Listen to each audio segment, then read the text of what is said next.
Hurry up! I'm a busy engine, huffed Henry. Goods arrive night and day at the docks. Sometimes Henry and the other engines work so hard that their axles ache. Sir Topham Hatt brought in a new engine to help with the heavy workload. He was long and he had 10 drive wheels. He looked very strong. This is Murdoch. He's going to be pulling freight on the main line. Ahoy, Murdoch! Shouted Salty. Welcome, Murdoch, called Harvey. You're the biggest engine I've ever seen, cried Thomas. You're a chatty lot, Murdoch said quietly. Soon Murdoch was coupled to a long, long line of heavy freight cars. His boiler strained, his wheels started to turn, and the mighty engine chuffed away. Murdoch longed for some peace and quiet. But everywhere he went it was noisy and crowded. At the end of the day, Murdoch was looking forward to a good night's rest. But Salty and Harvey were full of questions. What's the longest train you've ever pulled? Have you worked Marseille? Have you ever crashed? Please, Murdoch chuffed. I want some peace and quiet, and I don't want to share a shed with chatterboxes. No need to be rude, huffed Harvey. We're only being friendly, matey. The next morning, Murdoch collected another long, heavy train.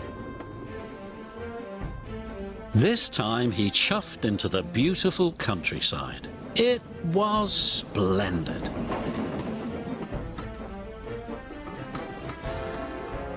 At last he had some peace and quiet.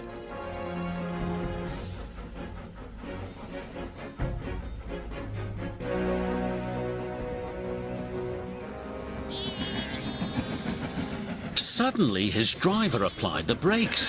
There were sheep on the tracks. The sheep escaped from that field, said the driver. Through that broken fence. They tried to chase the sheep back. First this way, and then that way. They tried everything, but nothing worked. We'll never move these sheep by ourselves, complained the fireman. I'll go and phone for help, sighed the driver.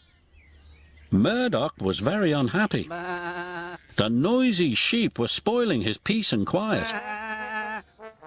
Sir Topham Hatt was enjoying afternoon tea when he got the call. Sheep? He exclaimed loudly. I'll send Toby with the farmer immediately. The sheep were becoming noisier and noisier. Please stop, groaned Murdoch. I'd rather be back with the chatterbox engines. Just then, Toby chuffed into view. Toby, exclaimed Murdoch, we're certainly glad to see you. Before long, the farmer and his dog went to work. And the sheep were soon safely back in their field. And Murdoch was on his way again.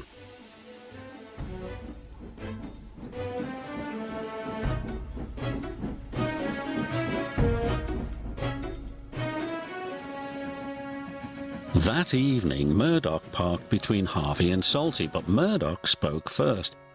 I'm sorry that I was cross, he chuffed. I'm very pleased to share a shed with you. And we're pleased to have your company, said Harvey.